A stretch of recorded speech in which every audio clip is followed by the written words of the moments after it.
Conflict is inevitable. Many of us struggle with it, including me. It'd be great if we could confidently deal with conflict and negotiate to get what we want. But unfortunately, a lot of us feel like we get taken advantage of and feel stressed out in those conflict situations. So here I am today with Nellie Vieira, and I want to talk all about negotiating, and because I really think that it definitely is possible for you to get better at negotiating. So, Nellie, do you mind telling us a little bit about yourself and your experience with negotiating? Oh my goodness. Well, thank you first of all, Ollie, for having me here, and I appreciate first of all your interest and passion in the whole negotiation subject. Well, I am a founder and business owner for True to the Core, and I wanted to start with that one because when you're thinking about negotiation, conflict resolution, communication, relationship development, true to the core is the philosophy and just the basis of what I believe we have to be able to do and be Mm-hmm. in order to get our message across. So when it comes to negotiating, that's the area where more often than not people are not true to their core. Mm, They're more likely to move into being something that they believe they should be or saying things that they should say, as opposed to really developing that rapport or authenticity that establishes the win win that's necessary.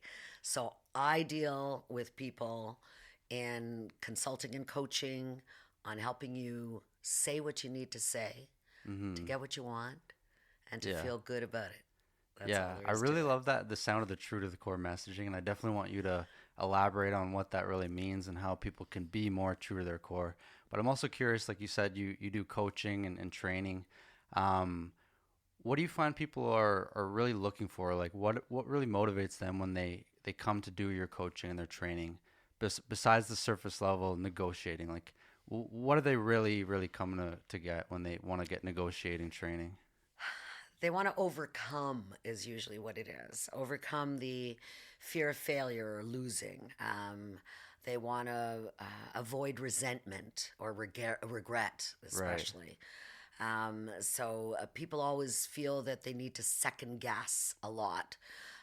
So it's about feeling confident within a conversation.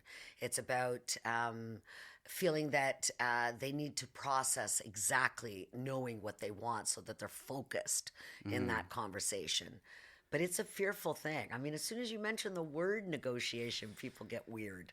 Yeah. And so what is it about the word negotiation, or like what to you is the meaning of negotiation? Because it's actually funny enough, I before this podcast I was talking to some family about negotiating, and a lot of people assume that they don't necessarily need to learn negotiating, but when I ask them if they want to learn about conflict resolution, they say, "Yeah, Oh, absolutely. I yeah. definitely need that." But there's something about the negotiating where people assume, "Well, I'm not buying a car. I'm not in a hostage situation. I don't need negotiating." Well, why do you think that is, and what to you is like a good definition of negotiation? Well, there's many definitions. The thing that I most appreciate about why people get irky during the word negotiation is that it indicates a formality, Mm-hmm. and a lot of people see it as competitive, and that it's about the win lose, right? So the Yeah. minute you say negotiate, all of a Yeah. sudden, this whole across the table thing starts to become the image that they have. Right. Yeah, it's like you My versus me. There's gonna be exactly, a winner. There's no like we're exactly. gonna sort this out in a win-win. And I've got to be better than you. Mm-hmm. So negotiation, even I often actually tell people just avoid the word. We're not even having a negotiation. We're having a conversation to get to a resolution about something that'll work for you and it'll work for me at the same time. That's basically what it is. So a lot of times, and at the beginning of trainings and all that sort of stuff, of course, everybody wants a definition. Uh, but the simplest definition, actually, if you really are able to conceptualize it this way, it really helps. It's where you think about that people are actually in a process. They get into this conversation that becomes a process of trying to move one another. And by Right. moving one another, it's like, okay, you're willing to give a little, I'm willing to give a little. Okay, I'm willing to tell you this, you're willing to hear this. And moving one another towards a joint workable solution. Right. It Okay. starts with a need. Yeah. You don't have a negotiation unless somebody needs out of the other. That's Right. all there Yeah, is. unless you're wanting to get something. And like you Right. said, it can be, for a lot of people, very tense situations, and where you leave, where you feel like regret or resentment that it didn't go well. And so people have a lot of these frustrations. What would you say are some of the common problems or mistakes that people are having when they come to you and they're looking for negotiation training? Like, what are they? What are the people who've never really trained in negotiation and haven't learned too much?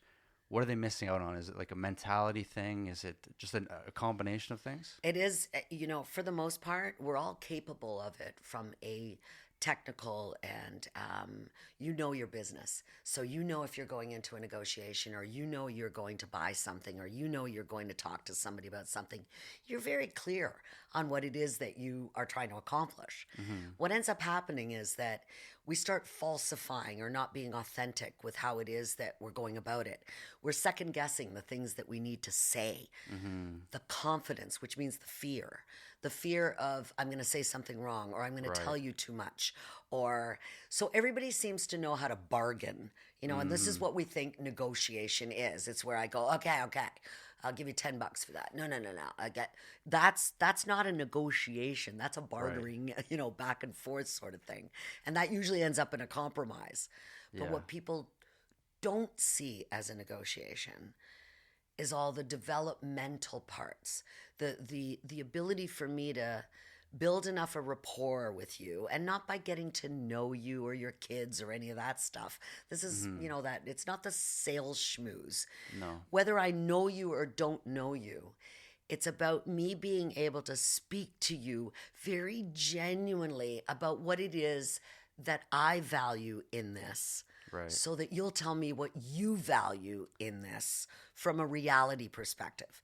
The Right. more Right. we actually are open and integral with one another, the more likely we get to a solution pretty fast. It's Yeah. all the games that people think they need to play when it comes Right. to negotiating. That definitely seems to limit it a lot of the time. Like, I was recently actually at a car dealership, and I was trying to get like, I was looking into a new Toyota. I ended up backing out, but yeah, the car salesman, they come at you with this. It seems like a lot of like flattering. Like, the guy was complimenting. He was like, I said my name. He's like, "What's your name?" And I'm like, "Oliver." And he's like, "Wow, that's such a beautiful name." And I'm like, "Okay." I don't know. It's just, yeah, it seems like fake. It's like, does this guy really like Right. my name? I don't know. Does he like? So he's saying all these things that seem like a front, and it throws me off as a Right. buyer. I'm like, this guy seems like he's trying to pull my strings, but it's so surface level. It's like the easiest things to poke at. It's compliments, it's flattery, it's things like that. How would you say people can be more authentic if they, even if, let's say, they work at a car dealership, and they've been instructed to do that type of thing I'm describing, but now they are listening to us, and they're thinking, okay, well, maybe I need to alter my approach. I want to be more true to the core, let's say. Oh, that's cool. Thanks for that. Um, it's two-sided because you're dead on. Probably from a selling perspective or a sales person point of view. They're encouraged to try to build rapport, but Mhm. nobody actually exercises or teaches you how to build rapport. It Mhm. isn't, and the more they are able to say, maybe the guy really did love your name. Okay, that Yeah, that could could be be, true. yeah. But then from the equal and opposite, from your position, when somebody does something like that, in order to test whether it is real or not, we start doing something called testing assumptions. Mhm. And all that means is, okay, is it true that this guy likes my name, or is this just one of the ploys? So then what you do is you keep asking other questions, or you keep communicating, and it's called testing the assumption that he's ingenuine, or testing the assumption that he actually is genuine. So Right. you're trying to get that read, but it's up to you to sort of be, first of all, yourself as genuine as possible, Mhm. but then secondly, asking those kinds of questions that then make you feel comfortable and make them feel comfortable. Right. Everybody's going to do the tactical sort of salesperson thing. And it's really unfortunate, even the fact that you mention it in this Yeah. day and age, that it still happens that way. I almost find it embarrassing because it's a lead into, oh boy, I'm gonna get ripped off here. This is so typical, and that's the sad part. Yeah, that to me is a lot of the time the worst part about those sales tactics. The thing that push you away the most is when you see through what they're trying to do. Like for example, the same thing with the car dealership. The guy I asked for a bit of a price drop on the Toyota Corolla, A and so bit. a First bit. mistake. Yeah, I know. There you go. Well, I'm trying to learn in this Good. podcast. That's what it's for. So, uh, but yeah, so I asked for a bit. I should ask for a little bit more. But anyway, he goes back to talk to his manager, and he comes back, and he doesn't drop it down as much as what I had requested. But there's a huge smile on his face. He's like, "Look what I can do for you. Like we're gonna make this happen." As if it's like it's like Christmas or it's my birthday. It's like, here you go. We're gonna be able to do this. But I was like, I feel like this is such a typical thing that all they do every time is you ask for 1,000 off, they give you 200 off, and they act like it's the biggest celebration ever. It's true. But you kind of see through it, and it doesn't feel too great. I I was just going to say, I think that's why, and remember that now you're able to actually get a lot more information about really what goes on behind the scenes in there. Meaning that just virtually you can look up manufacturer cost, you can look up, comparative pricing, you can look up what the last price that was paid at that dealership for that particular vehicle. All of that oftentimes becomes ammunition for you now. Right. So the negotiation part, if you really think about it, it's not that you don't have the numbers. It's not that you don't have the information. It's not that you might not be able to just, on an email demand what it is that you want. It's when you're now involved in that process with another person, it becomes completely uncomfortable. It's either a big show or it's some sort of, tug of war.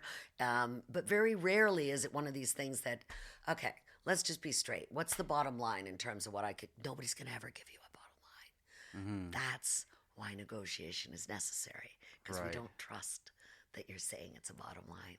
Yeah, and like you said, you can get some information online. You can look up the dollar values, like the all that stuff of what the cars advertise for. But and that information is great, but there's definitely way more information that's hidden, that's not on the websites. It's not on any pamphlets, and like you were saying, you're trying to find out this information, so you need to ask questions. What are some good questions just in general for? It might vary from specific scenario to scenario, but let's say, yeah, we'll stick with the car dealership scenario. Like, what would be some good questions to ask? I can almost, sort of round that up for you in terms of the types of questions that you want to ask are not the ones just to get more information. The types of questions that you want to ask are ones that then allow the other side to actually feel that you're worth it. You see, I think the thing that people oftentimes forget, it's one thing if you can actually prove all your information to be true and stand factually on something with someone and then say, therefore, this is what you should be giving it to me for. Right. The bottom line reality is they still have the choice. Yeah. It's all about what they choose and are willing to do. So Right. your job as being the other side and the one that wants is to actually encourage and motivate that person to want to do for you what they might not do for anybody else. This Right. isn't about what the right price is. Yeah. This Yeah. is about what are they willing to do for you. So Right. that's where you come in. How do you handle them? How do Right. you treat them differently than anybody else treats, a car dealership, a salesperson?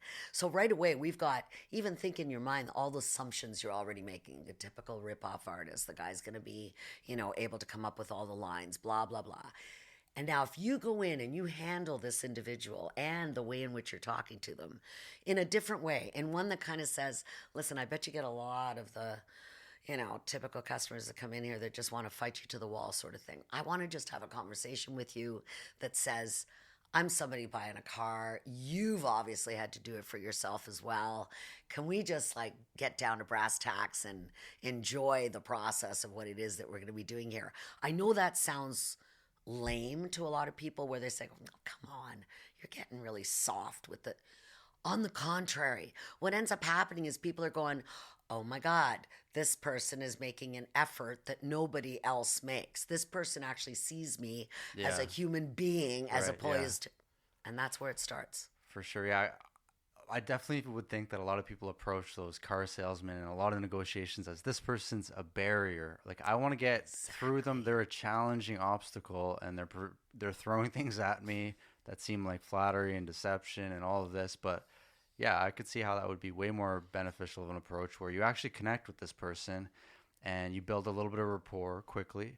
Um, and so, would you say that those are some main components for negotiating? Is you want to build rapport with the individual or party that you're communicating with. You want to get the information, whether it's you do your research beforehand or you try to get the information through them.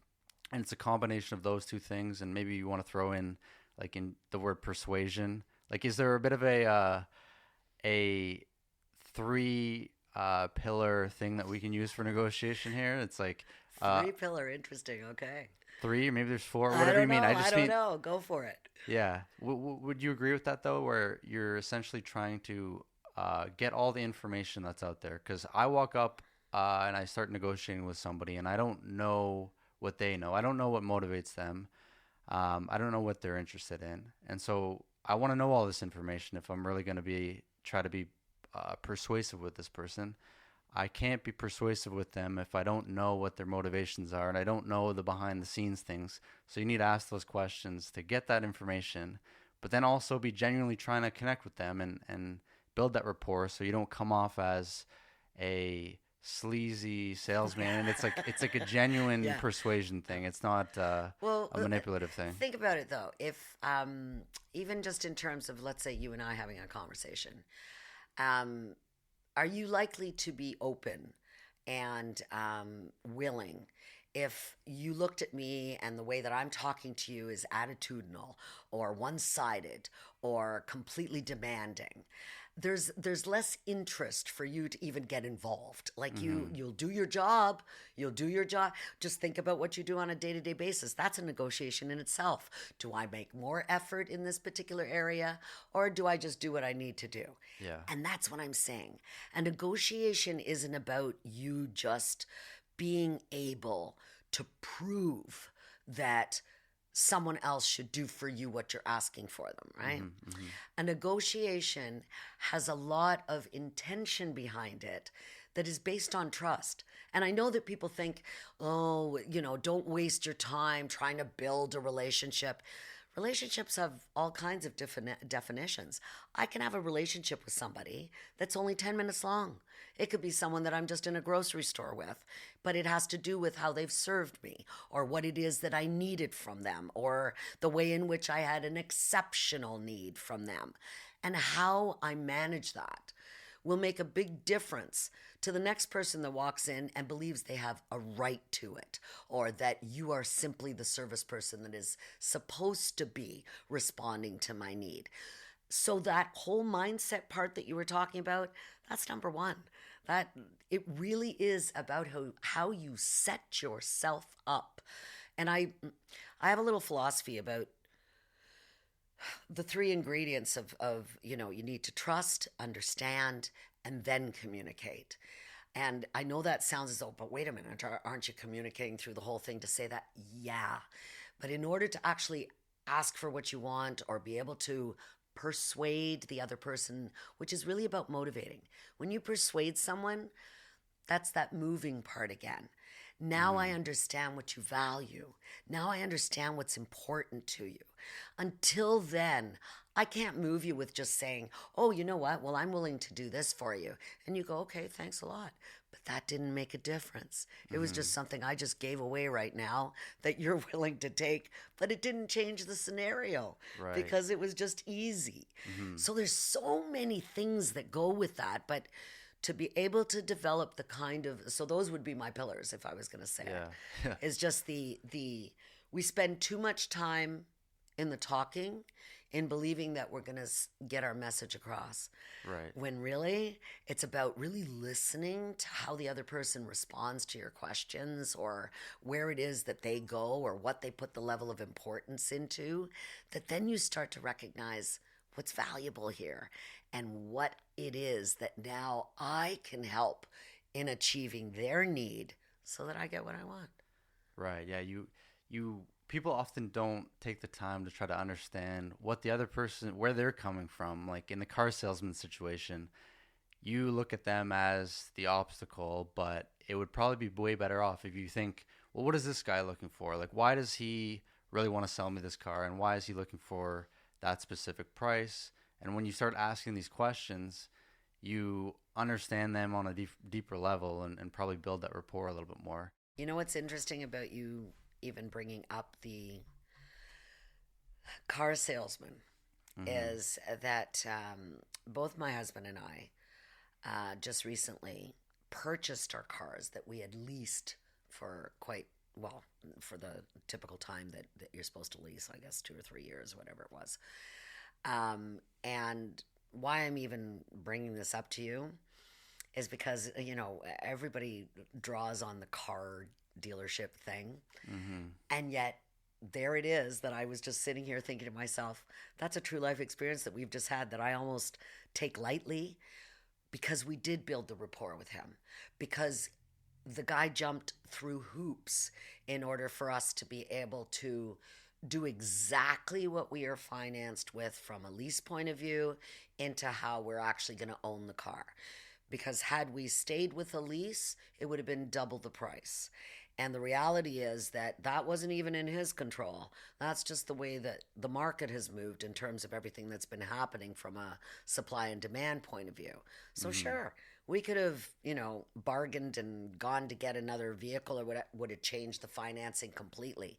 He was able to do it for us Hmm. in a way that was not typical. And how And did you get him to be able to do that? Or he essentially just offered because the no, rapport it was wasn't. there? It was there. The Yeah. rapport was there, and it was because of when we first initially ever even, invited ourselves into the potential of owning those vehicles. I'm sorry, of leasing those even in the first place.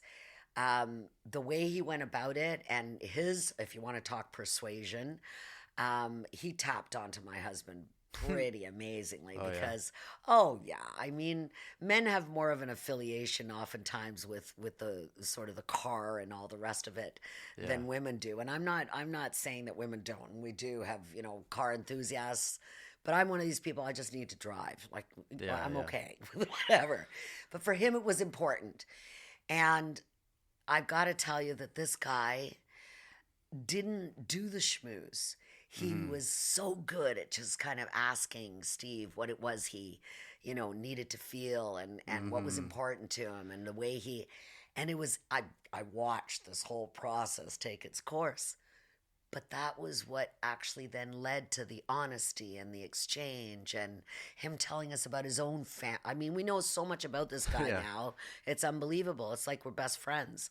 Wow. But it's not like we have a social existence with them. That's what I mean about people get so concerned about, I don't want to have a relationship with this person because then maybe they'll, even in a workplace, corporately, we have such fear from a buyer seller interface that we don't want buyers to get too comfortable with who their suppliers are, or who the people are that are, you know, coming in and having to set up contracts or Yeah. sell to them.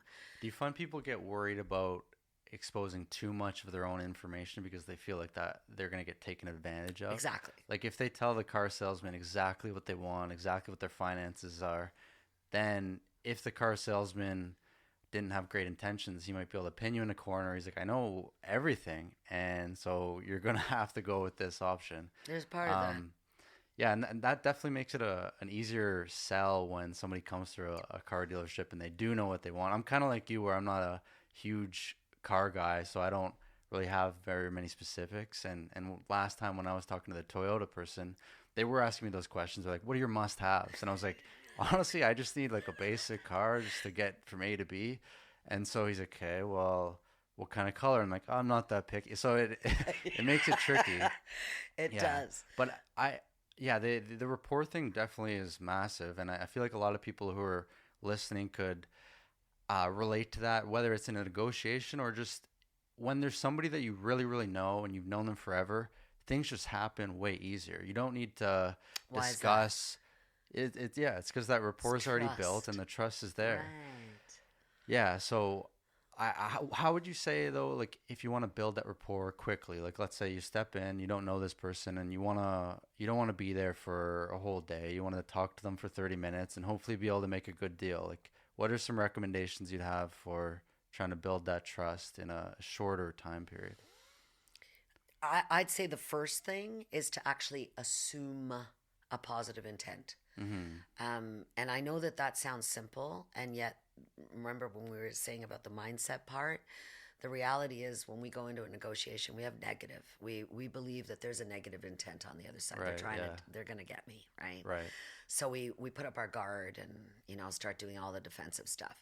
So if what you do is almost imagine this person as someone that you in fact have a rapport with, even though you're just building it. Mhm. At least where you go in your communication and the way in which you attitudinally, step into it is much more trusting. And so now I'm talking to you in a way that is more formulated in assuming without really knowing. Right. So it in my buying days, back in purchasing management world of my life, um, even when I know or knew that you have the advantage, meaning you're a single source supplier or you're a monopolizer and I have no control over that. I Mhm. have no control. But what I do have control over is being able to be that individual that regardless of what you do to everybody else, that you might not want to do it to me. Right. That I give you cause for doing better. And so, Mm. how do you do that unless I treat you well? So, I Right. might be able to say things to you that, listen, I know that you're the only player in the game, and that literally, if you wanted to, you could be ripping us off to high heaven. And I'm going to trust that you are acting in the exact same way as you would if you had all the competition in the world, Mhm. because I want to deal with somebody like that. Now, you see, I'm putting myself out there, like literally risking saying something like that, that might, he could be sitting there saying, I'm counting the money, baby. I'm not Yeah. caring about any of that. But by me actually genuinely saying to you, what else have I got? I've Yeah. got to be able to trust you. And I'm just assuming that I'm Right. not giving you a hard enough time or making it difficult enough for you that you're willing to do for me. Yeah. And it's always worked. And that must be a huge relief for a lot of salespeople because I feel like a lot of people approach them and they kind of are with that. They have their skeptical hat on. They're kind of like trying to see through them, and they're not even really considering this person as a person. They're just trying to do their job and they're trying to make some sales. Um, but again, you definitely don't want to be like naive in assuming that everybody has your best intentions. But I really love what you're saying about trying to build that rapport in a short term, long term, because I feel like that's when the best deals end up occurring. Like for that car salesman that you said really connected with your husband, I bet now you guys can call him at any time. And like if you need a new Totally. car, it's like he's your Totally. guy. He's got your business. You really trust him, and it makes things way smoother. You probably save time, save Oh, energy, there's been all everything, kinds of things money. already, Ollie, that made up for. Like, I mean, it's all over the place. Mm-hmm. You just mentioned a good point, though, too, that I was just thinking. See, we're talking about like buy or sell, right? Mm-hmm. We're talking about having options. We're talking about, but there's all kinds of different negotiations where you don't even get the person to person, right? Mm-hmm. So, Yeah. a lot of people try to do negotiating over email Yeah, or, like let's say Kijiji, or like let's say you're working with yeah, Facebook Marketplace, because that's a big thing. Everybody's trying to buy and sell their there you products, go. but you don't have that face to face. And I'd be curious to hear like how you see the influence face to face can have versus just text, and how important like the tone and the body language Yeah. is. It's funny because everybody, we hide now. Yeah. Connectivity is a weird sort of thing when it comes to texting and email and all that sort of thing. We can create the wonderful formality over an email if you wanted to that really you wouldn't be able to say person to person. Mm-hmm. And we can also have the real curtain close as though we're best buddies on text. Yeah. But you probably wouldn't talk to them like that person to person. So all Right. of those things are very, very interesting. But when you're talking about like Facebook and you're doing the marketplace thing and whatever, that is literally pure bargaining back and Pure forth. barter, yeah. That's pure barter. Because unless it's where I'm saying, so suppose I gave you my sympathetic story, or Yeah. I use emotion, which is a real powerful element. So in the use of emotion, I say to you, I really want this dresser set for my daughter, and unfortunately, it's not something that I really can afford. Do you have any? She's really wanting it, and so you carry on with this. Can you feel sorry for me? Can you possibly, do you feel anything here that might move you? That's why it's all related to moving. Can I Yeah. move you? But if you're somebody that's going, screw that, I'm just selling a dress for God's sake, I don't care Yeah, who it's yeah. going to, right? Yeah. It might not move you at all, but it might move someone. Right. And that's why the strategy is always about the use of emotion first before logic.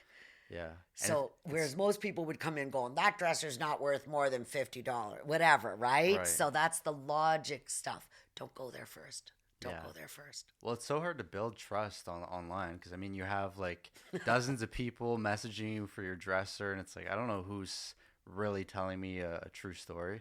Do you think that because so much of our communication is online, there's so much negotiating or what really is more accurate, bargaining takes place online, that people they use that mentality online and they take it out into the real world because that's their understanding of negotiating. They're like, well, it's basically just we're talking numbers and that's it. There's no rapport building. I don't need to do that. So if you're doing that on Facebook Marketplace and then the next day you go out to negotiate your salary or you go out to negotiate with the car dealership, you're going to use that same approach. Like, do people, when they come to you for coaching and training, like, are they a little overly focused with the bargaining aspect? Most people believe that's what negotiating is, Yeah. the bargaining and compromising. The Right. ability for, you to take away or me to take away or we do. And would blah, you blah, say blah. that's not even negotiation You don't at know. all? Yeah. That part is easy. Yeah. But it's also what's going to cost you the most. So as soon as you start bargaining, as soon as you start making any compromises, that's where things are being actually exchanged, Right. and where you're potentially going to lose. So before you start digging into that area, you do as much as you possibly can in developing as much information as you need that is useful for you, but also in understanding what the value or the consequences or the threats are, or all the things in between before you even start talking about what to move and what to exchange. That's why when you said to me, with all the negotiating that happens now, more online and whatever, do you know what, Ollie? It won't matter how advanced we are technologically and the capability we even have to e-sign and everything else. When it's important, when it means a lot to an organization or to an individual, you will fly across the world and you will have to meet somebody. It just rarely happens where there, and rarely I'm going to say I'd like to see a situation where, well, I guess there's many, but those have been because they were imposed on. But I was going to say I'd really find it difficult to believe that if there's any organization that feels that something is seriously important enough to them in terms of partnerships or, consolidations or expansions or supply and demand, all of that. If you're going to make any kind of an agreement with someone, I want to know what you're made of. And Right. that's why no one ever separates. As much as they always say it's about the deal, it's about the deal. Well, if it was so much about the deal, just read what they've got to offer, counter offer it, and see what happens. That's a real estate negotiation, right? Notice when you buy a house or when you do any kind of a transaction that involves the paper only, what's the real estate person doing in order to motivate that sale is Mm-hmm. what's most important. It becomes part of that negotiation. It Right. becomes, if I've gotten to know you, my customer, well enough, what I'm doing is I'm playing that liaison. I Mm. am the one now that is actually feeding into the potential of the negotiation by persuading you with what the advantages are here or what their situation might be or what could be exploited or what. So I become your, your coach sort of from a negotiating point of view, but I'm also doing it to my advantage in making sure I'm laying out the best scenario for when we make the offer, it's going to be accepted. That's Mm-hmm. how a real estate deal works. But still it's a tangible thing. You have to be there. You see the house. You're not seeing the people, but you're Right. seeing the house. So any kind of negotiation, we always kind of want to know, okay, who's behind this or what's behind this? Unless it's negotiating with your kids or all the Yeah, things that we negotiating do. with kids and family. Yeah, I definitely want to talk to you about that because that's going to be Everybody maybe a does. different style for sure. Yeah. But yeah, when you actually go there and you travel to the location, for one, that's probably a massive trust builder. It's like I'm really serious about this deal. I'm willing to go all the way out there. Another thing is, yeah, it's way more. You can craft your messages so much more online versus when you're face to face. You can read their body language. You see their immediate reactions, and when it's over text or email, I can send you an email, and maybe it really upsets you, but I don't see any of that. And then you take like the 24-hour rule, and you send me another email It's the true. next day, and you don't get that. So that I totally understand that. It's And like from a trust point of view, 55% of your message comes from me being able to sit in here and talk to you. right, Right. So if you wrote exactly the same message down and sent it to me on an email or, yeah, it's I literally not, it doesn't equate to the same thing. And yeah, if you're on the phone with me, that's only, I'm hearing your voice and I'm getting the words, but that only makes up about 38%. right, So the reality is why? Why is it? It's because we don't believe. We don't, it's not matching for us, or there's something that's missing, or we're misinterpreting the tone. I mean, look at you. We were talking about the way in which people talk. So I could be sitting here negotiating with you, and you're a very calming, sort of easygoing sounding individual. So mm-hmm. I could think that everything is going tickety boo because, as far as I'm concerned, the way you sound on the phone is fantastic and all the rest of Yeah, it. yeah, Meanwhile, you're pissed, or yeah, you're yeah. like, there's things that it's just not coming. I'm not reading it. I'm not getting it from you. Mm-hmm. It'd be a little different if we were person to person. For sure. And I see that with texting all the time, where a lot of time I don't like texting for that purpose because there's so much room for misunderstanding Totally. and interpretations. And I mean, there's like emojis and stuff you can add to make it a little bit better, but it's still not good. Yeah, like Um, emojis.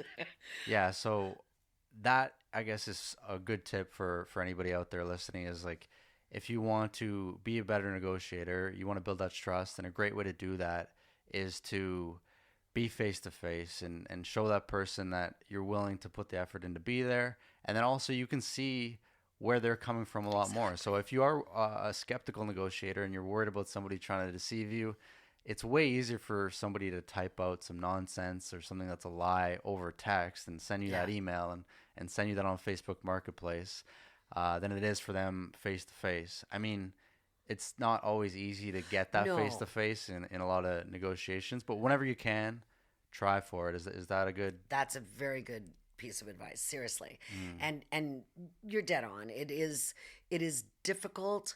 I would always say, don't, if you're going to initiate a negotiation, it's one that you want to be able to have at least at minimal a conversation, a telephone conversation or something to that effect. Only because you're initiating it. It takes too long to sort of address it. But corporately, you'll see it every day. mm, And so there has to be some formality in how they actually do it. So that it has to be a lengthier email sort of address or something to that effect, so that there's something that I can really get from you as information and now take it to the next level and go back and forth. But I would concur with, the best that you can get is person to person. And it's also not an easy thing, because even if you yourself as a negotiator, or you're not a negotiator, you're someone who has to deal with somebody, and you're nervous about it or you're uncomfortable, the likelihood is you don't want to be face to face, because that's where you Right. feel the Yeah. most nervous or the most uncomfortable. It's harder to say no to the girl that comes to the door to sell cookies for Girl Guides or whatever, when she's right in front of you, than if somebody phones you up and says, would you mind donating to such and such? It's easier for you to say no when you don't have the direct and physical address. Right. So but that is just who we are as human beings, that innately we do have a sense of compassion and empathy for one another. That is innately our behavior. Right. So that's why, a text, I can just shut you down or not respond to your email or hang up on you on the phone. But now you're at my door. Yeah. I'm going to handle a thanks, no thanks. I really like to, but I don't have any money. And when we start Versus doing all online, that, why? yeah. Why? Why are we doing that? When easily we would have hung would've up the just said phone. no, yeah. That's So definitely it's true. fascinating when it's person to person. Yeah. So I'm sure that's like a big advice that you give to a lot of like beginner people that you're coaching, is try to build that trust and rapport. And what would you say? You mentioned like a lot of people get nervous and they feel very like afraid or anxious and stressed out. And I could relate to that in some sense. How would you advise those people when maybe they understand, okay, I got to build that trust and I got to build that rapport, but now we're face to face and I feel really tense and I'm worried about how this negotiation is going to play out. I'm sure that there's a lot of my counterparts out there that may, kind of balk or disagree with what I'm about to say. Because the reality is that you're uncomfortable when you're in that position, right? And the best way that you can get comfortable is in actually validating yourself. So I know this might sound extremely vulnerable, and yet it is very stress relieving, is your ability to actually say, Right. you know what? I got to tell you, I'm really uncomfortable in this situation. This isn't something I really do, too often. And I'm just trusting that everything that we do here together, that you're going to make it as easy for me as possible, at least I'll tell you, you relaying something like that, yes, it does make you vulnerable. And yes, maybe there is a shark that's going to bite your head off out there. But I'll tell you, 99% of the time, it's almost like you're saying, you got to help me, because I really don't know what I should be doing here. Right. Yeah, That's amazing how when you ask for help, right. that you actually do get it. Yeah, that sounds like great advice for how you're emotionally feeling, but even for something like information wise about the negotiation. Like, let's say there's something negative that you and the other party, they definitely both know, but when you put it out there on the table, it kind of relieves the tension. Totally. So like if you're stressed and you put it out there, it'll probably help relieve the tension. And yeah, if you and the other party know that you had a bad relationship another time prior, just put it out there, clear it out there. Exactly. Yeah. Exactly. That's, and that's a very, very good piece that you've just brought up, is that quite often, even internal, like people in their organizations, you know what? Internal negotiations are more difficult than the external ones. Right. Because you know each other. Yeah. Or so you go for department to department, or you're in a meeting and you're completely disgruntled with something that's gone on during that meeting, whatever. I'll tell you, if something comes up now that requires your support or requires you to be a participant or whatever, you're going to handle it. Now, how do I convince you? How do I get you back on board? Unless I actually clear the air in terms of going back on that. And that's a motivator. That's persuading you. That's kind of saying, listen, Ollie, I know what happened in that last meeting, and I know there was a bad taste that was left in your mouth, and I apologize that the circumstances were that way. If the apology is necessary, most of the times it's not. Instead, it's better to be able to say, I get it. I get that didn't go the way you wanted it to go, and I need you now, or I want it. So validating you. So that's why I say, when you're nervous, validate yourself as well. And that means putting it out there. Yeah, Okay, it's Ollie, I have a confession. yeah. I was not trained in business. My schooling was not a business background. Mm, It was psychology. okay. And I went for a job and went to work in an organization and ended up being accelerated for the pure sake of being naive. Mm, Now, that doesn't sound like yeah. it matches, right? But let me tell you why. Mm-hmm. Because I asked about everything. Mm, Because I said, why are we doing this when this is here? Or what is it that that person, why didn't they answer our call back? What is going on? And I was one of these, because I didn't know any different as far as this thing doesn't match for me. This doesn't sound the way that people are supposed to interact when it comes to business. It didn't make yeah. sense. One thing led to another, and I got into a buying position. I very quickly understood that every time I was speaking with suppliers, that there was something that I was doing that differentiated me from what their previous experiences were. Because I was completely open and vulnerable. I Mm, basically would say, you're the ones that are, you know what you're doing. I don't have all the information, but I want to know what it is that I should know. I right. would do things like that. I am telling you to this day, and that was, I was 12 years with consumers packaging. And I can assure you to this day, there isn't a single supplier or associate that I probably dealt with in those days that if I met them in a dark alley, nobody would feel as though I was cheating, unfair, Yeah. and I made some major headways in there and did a few very radical things. Right. But it was because of the way I handled everybody. Yeah, you weren't afraid to ask those questions that other people are afraid of, and that builds massive trust. Because a lot of people, they'll have questions, and everybody's sitting in the same room, but nobody wants to bring it up. No one wants to But bring when it you bring up. it up, it throws it out on the table. People know that you're not trying to hide, and you're going to be willing to discuss those difficult things. Um, I also liked what you're saying about how it can be more difficult when you're negotiating with people that are internal to your company than Huge. external because they know you, you know them, and also tomorrow you're gonna have to work with them again. And so that's like a definitely a Totally. big difference between that car salesman example that we were talking about is that these people, the car salesman, if you and him don't get along and he's I mad at you, it's like, okay, see ya, Yeah. I maybe never gonna see you ever again. Yeah. But the coworkers, that's gonna stay forever. So how do you think that changes? And is there any other aspects where that's different from like a one-time situation? It has a residual effect. That's the biggest thing. Just like Right. families and friends, right? This is Yeah. why we say be careful about doing sales Yeah. with friends or family members. And would you say in general, like, you maybe don't want to be as pushy or as risky with your asks because these people you're gonna have to deal with over and over, and it's like that's a ridiculous like versus a car salesman. If you ask for a ridiculous price, you don't see him again. He's like, yeah, that was insane what that one person was asking. But if you're negotiating for your salary, for example, with your boss, and you're asking for absurd things, an hour later you're gonna have to talk to your boss about some other unrelated issue, and now he's looking at you as somebody who maybe is trying to take advantage. Would you Well, say that's fair?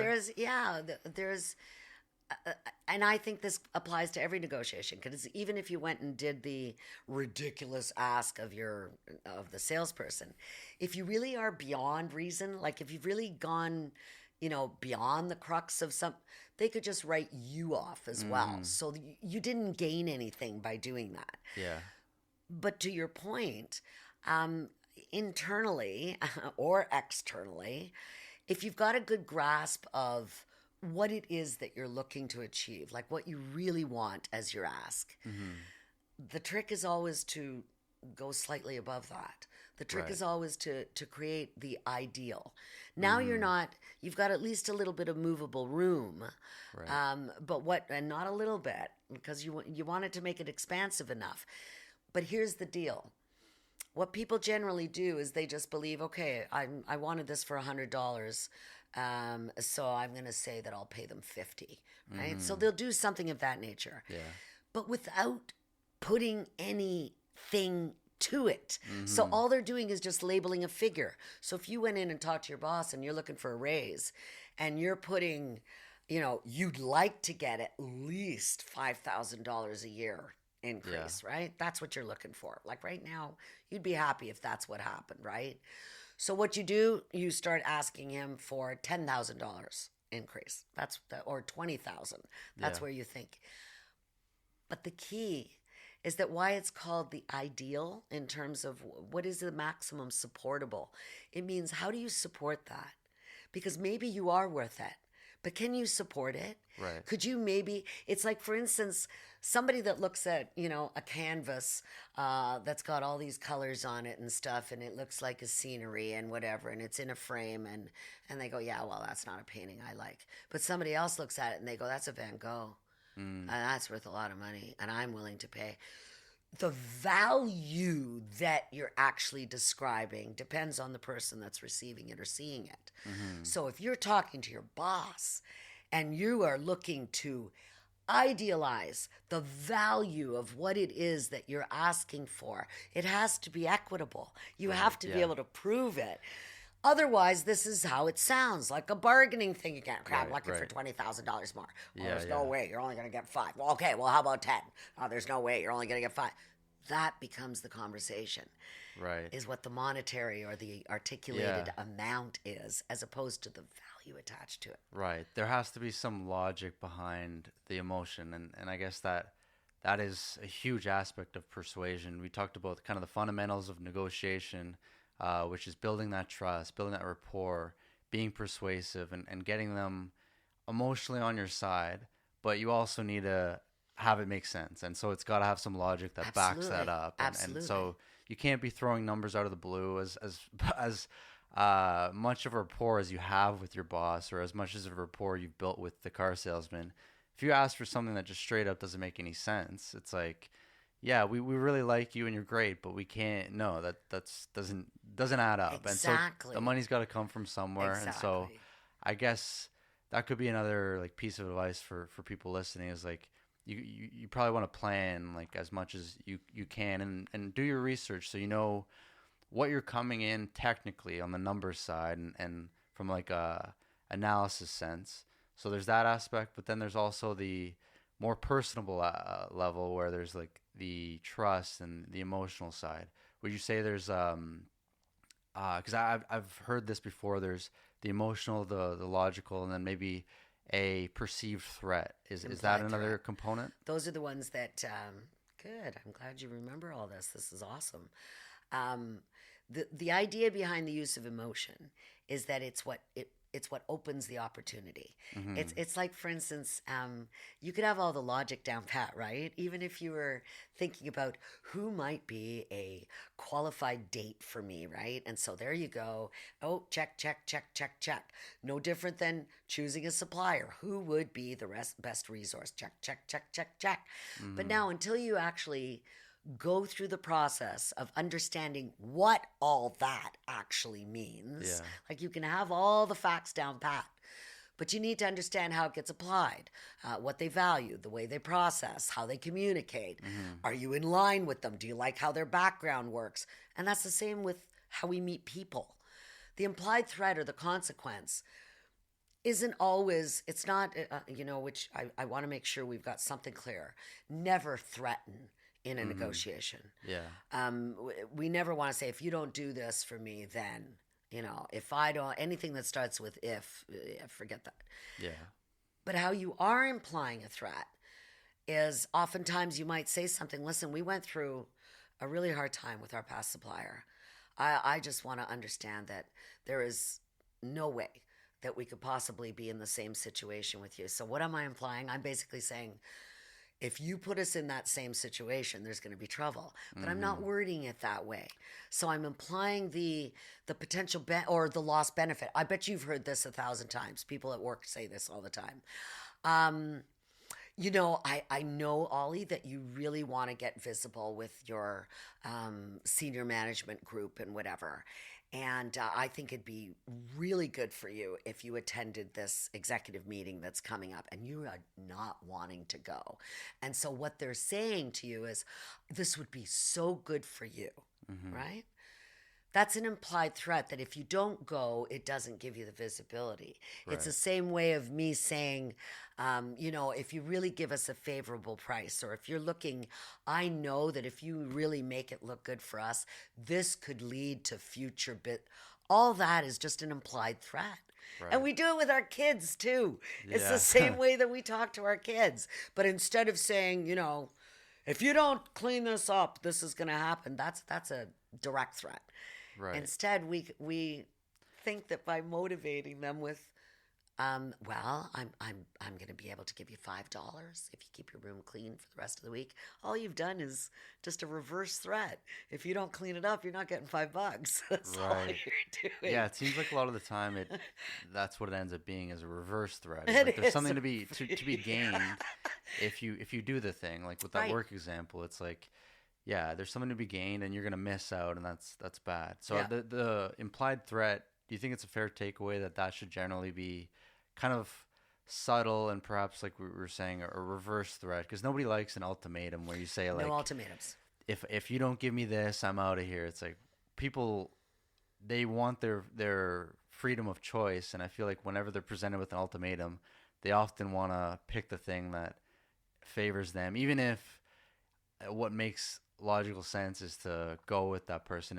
When somebody's backing you into a corner and they give you no other option, you don't feel like going with them, No. and you lose all the trust, Right. and that can ruin things. And I'm sure that happens sometimes when people are negotiating for salaries and things like that. Have you I'm seen gonna quit. Yeah, exactly that? I'm I gonna have someone quit. else. See, that's the other thing is, so imagine that genuinely, you've been recruited or offered a potential position in another organization, and Hmm. maybe a competitor to Yeah. yours. Okay, this happens all the time. They know you're good, and word gets out, and before you know it, people are recruiting or wanting, and especially in the situation that we are in now with employment, it Hmm. happens a lot. So imagine that someone has reached out to you, and what they've offered you is that for the value of what they believe you're worth, okay, they've already convinced you, given what you're doing there, given what it is that you'd be doing with us, I can assure you that, there's a $20,000 gap here in terms of what you're earning that we would be able to satisfy. Hmm. Now you've got a choice, right? So herein lies a negotiation that you never ever thought you even needed to be involved in. Because in your mind, you don't want to leave your company. You actually enjoy working here. There's no reason for you to go. So, Hmm. what's the motivator that's happening here? Somebody's saying that you're worth $20,000 more and they'd be willing to give it to you. Right. So, how do you approach that? You were saying about going to your boss for a raise. This is where the use of emotion and the absolute logic and the implied threat all end up coming in together without you even trying. Because I swear to you, if you were genuine, if where you come from is the place that basically says, you know what, I just had to tell you this, boss, because here I am in this position, Yeah. and I just need you to put yourself in my shoes. I get a call from a recruiter. Here's the company that's saying this. They're actually telling me I'm worth $20,000 more than what I'm getting here. And I know that they'd be willing to pay me that. I'm in no way, shape, or form interested in leaving this company. So you Hmm. notice all the things that you're applying here right now? Right. And I want to ask you, how is it that there could be such a question always? How is it that there could be such a gap in terms of what they're willing to pay and what it is that Hmm. I'm receiving here? Is there anything we can do to talk about this? Right. So what I've done is I've Brilliant. spun that all in, but I'm not doing it as a trick. I'm basically giving you the genuine, like, obviously that's in your mind now. And you're not just going to jump and leave and go to another and what's the best negotiating position for your boss to be in? If I was coaching him on the equal and opposite, well, Ollie, thank you for telling me that. I really appreciate your openness. And Hmm. the reality is I'm also glad that you're happy in this organization. And, I guess I could tell you that the grass isn't always greener on the other side, but that probably wouldn't satisfy you until you experienced it. So I Right. can go Oh yeah. on and on in Yeah. terms of what am I using? I'm not saying, well, you're not worth $20,000. I'm not going to that logic element. I'm basically saying we appreciate you here. We value you here, Ollie. Mm-hmm. And I can tell you that, that's a rich ask in terms of what it is that we can afford. But what you can be sure of is the consistency of what you've already experienced. And so you see where this is Right. going? Yeah. They're playing on the unknowns of like, you don't know what's like, let's say you really do want to stay at the company anyway, but you have seen that offer for $20,000 more. You But can't yeah, ignore you it. don't know what the work culture is like out there. You Right. don't know all these things. Right. And that example you're giving is the manager there is like playing on those unknowns. Like, well, I can't guarantee that the quality of work is going to be the same. I can't guarantee that the grass is always greener. But he's Yeah. actually not being ingenuine Yeah, in it's, doing it's it. true. You don't know. It is true. It is exactly what I'd suggest Yeah. that anyone. It's just like if when somebody says to you, I've always offered to make sure answer a question with a question when it's one that is going to trap you somewhere. And so Hmm. if somebody said to you, well, what are you looking for to how much are you willing to make, or how much would you like to make, or what are you looking for as a salary? That question when everybody goes for a job interview or something to that effect. Yeah. Meanwhile, you The, know what the range is and all that sort of stuff. But instead, what you need to be able to respond is with a question back. yeah. Well, what value do you put on the contribution that I'd be making Right. if I were to join your organization? So you see, now I'm flipping it back to you. What's it worth to you? Hmm. Not, what do I want to make? Because you probably know that I was only making X at the last company that I was working at. So you see, Right. it becomes a numbers game if you start talking numbers. Yeah. But it's not a numbers game if you actually give the value first. And that's what I mean by emotion. Do you find when it comes to like actually laying out the first number, people try to avoid that as much as possible, and And you that's where should. you should. If you can get the other person to say the number 1st, Mm-hmm. do that. Absolutely. And if you can't, and if they're like really pushing you, Then you put your ideal down. you go really, fairly high. Okay. And only because, and it's not a trick. It's not, I've often had people, and I get it why they ask this question, but I've often had people ask, why don't we just like go in and say what we've got and just like exactly what we want? Why don't people just talk like that? Yeah, because What it would gets your answer to be? well. Yeah, well, I was just gonna say, like, it does get strange when people don't just say what they say, especially when you're dealing with like your coworkers that you deal with on a regular basis, and typically you just say what you want to say, but then all of a sudden now that you're talking about salary, it's like this whole game of I'm trying to get you to say the number first, and you're trying to get me to say it first, and we're all kind of like playing mind games and being weird about it, but I guess it doesn't always have to be like that. Like you said, you can be real and raw, and there's still some negotiation tactics per se, but you can do it from a place that's far more genuine and real, and not trying to be all of a sudden this is like completely two different people inside the negotiation versus outside. But if you learn, if you see that it actually makes sense. So Yeah. as an example, neither one of us wants to put our number on the table, right? Hmm. But you can see that it would make sense that if I said to you, well, I'll tell you, I believe I'm worth $100,000 a year. Yeah. And you're going to like fall off your chair or something because the job maybe is only worth $50,000 or something to that effect. Yeah. But what you just stated is a true fact.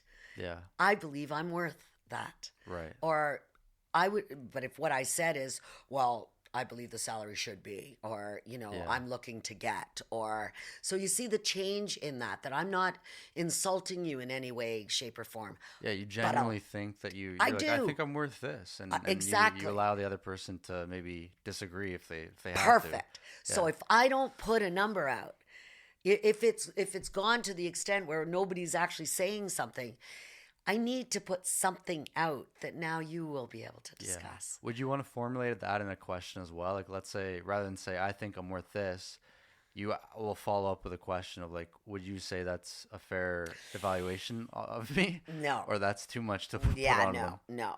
If you see, there's the thing about in negotiation, you've got to be assertive. Yeah. You got to ask a lot of questions because you have an interest of knowing, Yeah. but you don't ask questions about what you need to know. In other words, from a position of strength. Yeah. And so, if you believe you're valued, or you believe that you're selling something and you believe it's worth this. It's your belief, it's your vow. That's what I mean by emotion. Nobody Mm-hmm. can nobody can deny that that's what it's worth to you. Right. What they can do now is persuade you that you're not going to get that. I can give you this. Maybe if you did this, you'll get more. They can do all that sort of thing with you. But to Yeah. actually shift your belief, that's not doable. So that's why it's really important not to, you don't question it. Sure, if I said, Right. well, I think I'm worth $100,000. Don't you think it's worth that? Yeah. You're gonna say no because of Yeah. course not. Well, Right. hundred Yeah. thousand Yeah. dollars is pretty rich, as much as I can. Blah. No, Yeah. you You're see, just that's where serving it's it gonna up to go. them to be Yeah, able to say yes, no. exactly. Yeah. You're not helping your You situation throw a any. softball at them just to say, Right, yeah. right. Okay, and I guess that's where a lot of the personality styles come into play too, because I wanted to talk to you about that. And Oh I would yeah. think that, like you said, you need to be assertive, and there's some people that are more assertive and more dominant personality styles, and they might have way less of an issue just saying, I think I'm worth this, versus somebody with a different personality style. They might be hesitant and they want to make sure that everybody's on the same page, everybody's feeling good, and so they might feel like they should ask a question of like, we all should be agreeing on this, and I think that's part of where Yeah. that idea for me to ask that question, and from what I've learned about these personality styles is I'm more of a at least by tendency I can tend to be more like steady and conscientious or like analytical, and Yeah. I want to explain these for people listening. There's four quadrants, at least from what I was learning about the personality styles, specifically when it comes to conflict and negotiation. And so, yeah, there's the dominant assertive style. And that might be a little bit more straightforward. Yeah, they're assertive. They're really task oriented. They are, Sometimes almost aggressive. yeah, Yes. quite Yeah. aggressive. And then there's the influential style. They're Also a lot assertive. more, yeah, they have their assertive style. And I'd say those two styles, influential and dominant, are more extroverted individuals. Truth. And then the other two styles that I mentioned, like the analytical and steady styles, are more introverted styles. Steady being similar to influential in the sense that they're concerned with the relationships. They want to make sure that people are feeling good, and they want to make Harmony. sure, yeah, that there's a Mm-hmm. harmony between people and Mm-hmm. everybody's okay. The analytical side is somewhat similar to the dominant or assertive, where they can sometimes be a little bit detached from the emotions and how people actually feel and more about the facts. The difference there would be the analytical is more introverted, and they're going to be more somebody who does tons and tons of research, and whereas the dominant person, like we were saying, might feel comfortable without doing too much research to just straight up say, I think I'm worth this. And is there much to prove it? Maybe not, but they say it with confidence and Right. they really mean it. Um, what would you say your personality style is, Nelly? Like you haven't figured that one out yet. Yeah. It's really interesting that you and you're dead on, Ollie, with the the personality types or the profile of the various quadrants and everything else. And one distinction, you made the extrovert and introvert distinction. It's also important to see where the dominant and the analytical or conscientious that you mentioned are very task oriented, right? Mm-hmm. So it's about the doing and what needs to be done and the information, whereas the influencing and the steadiness that wants the harmony and influencing that wants to be out there, it's because the people are Mm-hmm. where their focus and their need of attention is. So Yeah. that's where that split happens. But that doesn't mean that it can't be integrated. For Right. me, I'm very much considered a high I, which would be like an influencing Mm-hmm. with D. So high I and D are my duals, right? Right. But think of what it is that I do. Not only am I gregarious and extroverted, and I love people and I want to talk to people, and so I'll do that, but I'm also somebody that needs to get the task done or has to get to the bottom line or want to make sure that things get executed. Mm-hmm. But I'm a coach, I'm a Right. consultant. Yeah. I have to do it in a way that is very much taking care of the people. I'm not sitting there doing an analysis sitting in my desk and then sending you a report where we don't have any interaction. Mm-hmm. So you can see where that the beautiful, the ones that would be that analytical and the harmonious and looking for the systems or the policies or all the details of information, Mm-hmm. they could easily relay things to people without it having to be a conversation. Right. Whereas mine, a little different. And thank God that I am of personality Mm-hmm. and of communication style and desire that Yeah. I stay on that heavy duty people side. Well, it's interesting because when we were talking about the keys to a good negotiation, there's the emotional side, but then there's Mhm. also the logical side. Big So time. when you look at it from that standpoint, it would seem that like the analytical and dominant, they the logical side may come natural to them in a lot of ways, and the influential and steady, the emotional sides comes naturally.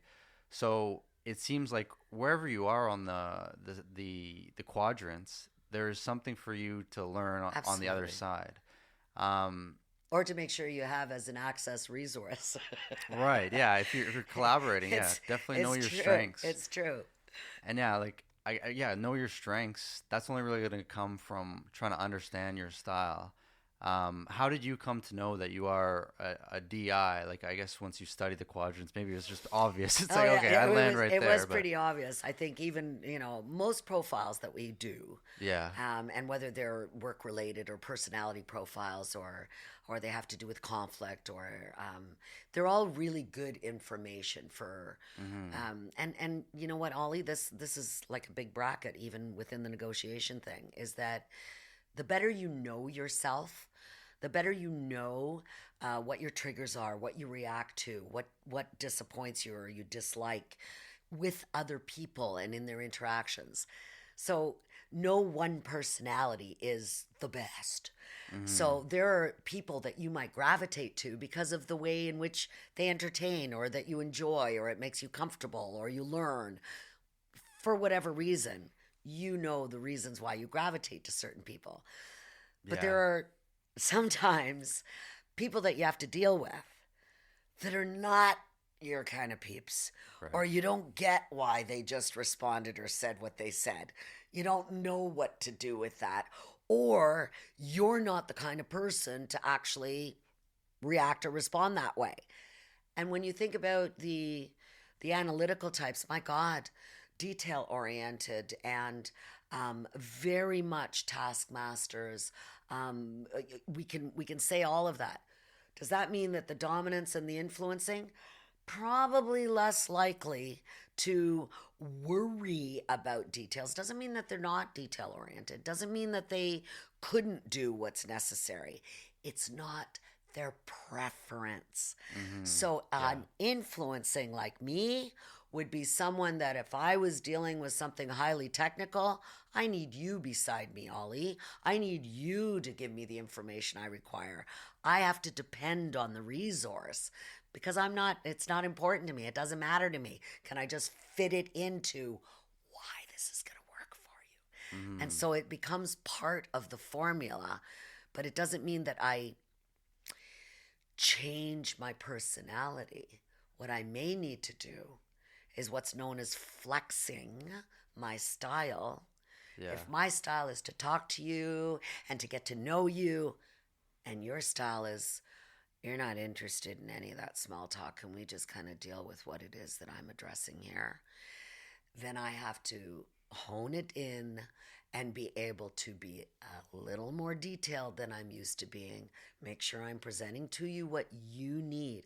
Again, back to our original comment that if I'm providing you as the person what it is you need to feel satisfied, then hmm, you're more likely to cooperate and work with me in a completely right. beneficial way. Yeah, I find these quadrants of personality styles definitely really help with that understanding aspect. Because, like we were saying, that's massive in trying to negotiate and persuade with somebody. Is you need to understand them, and a big component is understand that not everybody's like you. There's going to be people that operate on a completely different motivation system, and how are you going to negotiate with them if you're considering that your way of thinking and your way of being is the only one Yeah, out there. Do you find that's like a exactly. common uh, thing that Totally. you have to coach people on and train people on? Is that like Totally. they look at negotiations from their style and they don't recognize that other people might not connect with that at all? Because I could see that happening. Like people typically, from what I've seen, is the way that you think is you assume that other people are thinking Everybody the thinks same that way, way. but that's never the case. So yeah, I really like that about trying to understand your own style so that you can pull in your strengths and recognize the weaknesses to it as well. Because at least for me, I've in diving in and learning more about these styles, I've realized that my style might have a tendency to avoid conflict, or be too oriented towards the numbers and the analytics and looking at things like that. Mm. And there's downsides to doing that because yeah, you don't connect on a lot of the emotional level, and then also with the trying to avoid conflict. Sometimes I'll leave with regret, or I have resentment. Like there'll be situations that I can think of with people like in my life that I think, oh, whatever, it's not a big deal, and then like I don't think it's worth even addressing, and then I leave, and then 2 weeks later I'm thinking this is really annoying me, and it's bothering me a lot, and now I'm getting better at realizing that it's okay to just address it, and you can go out there and ask for the things that you feel like you deserve, and it's fine to deal with conflict. Those are some of the main things that I feel like I've learned, but only really after looking at my styles and being honest with the weaknesses that are associated with those. And doesn't it kill you when you learn, like when you see something and you go, oh my God, like, how is it that they know that that's me? Right? That, Yeah, it's pretty spot on. Like so for anybody listening, like I had done a quiz that kind of you answer some questions and then it puts you right into these four quadrants, and it was super spot on. I was like, wow, that's exactly it. They talk about where you tend to maybe fall short in like negotiation situations. I was like, yep, that's like exactly it. Because somebody who's more dominant, assertive, they're maybe not likely to avoid a conflict. conflict scenario, Gotcha. but somebody who wants to keep everybody feeling at peace, yeah, they Or will. And not also, argue. Right. another thing about the analytical side that I find myself getting in trouble with is before I even want to engage, I want to have all the prep and all the numbers ready, and I don't want to Yeah, come that's in there you. with exactly like I don't want to come in underprepared and Right. then end up saying the wrong thing. Whereas somebody with the influential style or dominant, they might trust that they're going to be able to get out of that. They know it doesn't matter if I say the wrong number. I can. It's not all about that. And so, yeah, that's been massive for me. And it still can be difficult when you're across the table from somebody who's a completely opposite Yep. style, though, because I'm trying to develop the weaknesses on my style. But how do you find you coach people when they can't seem to relate to other styles? Like they get really frustrated when somebody's so assertive and for them they're not, or when somebody's super influential and they're dealing with someone who's all pure analytical. They might be like, this person's like a robot. They're just pure numbers, and they really can't get through to each other. How do you advise people to get through to yeah, how do you advise people in those If situations? you're, you know, if they're not as fortunate as you've been to kind of really assess and understand their own style and kind of see it in comparison, Mm-hmm. then there's a couple of even general things that right off the bat, just from what you've spoken about, that you can do instantaneously as soon as you get into a conversation with someone. And it's the ability, first of all, to see exactly those things that you've described. Are they more focused on the task, or do they seem to have a people side? Like, is there, Mm-hmm. that is so easy for them to figure out, right? Yeah. That's an easy thing. As well, it will show up in identifying whether are they gregarious and extroverted and they're easy to talk, or are, you know, they're choosing their words and they're very, so when you can make that kind of a very simple assessment based on those two things, introvert or extrovert, people or task, then what ends up happening, whichever side you're on, of course, Mm-hmm. if you're the person, now I'll deal with you, Ollie, that's sitting there going, okay, I got all my information together, I got my details down pat. I'm not into making small talk or anything like that. I'll let them start. You start realizing that they're like, ta, ta, ta, ta, ta. They're not getting into any details. They're just basically asking you about the company and this, on how you feel about working there. All these things that you're thinking, hang on, this isn't, I'm not Yeah, wanting to talk. yeah. Right.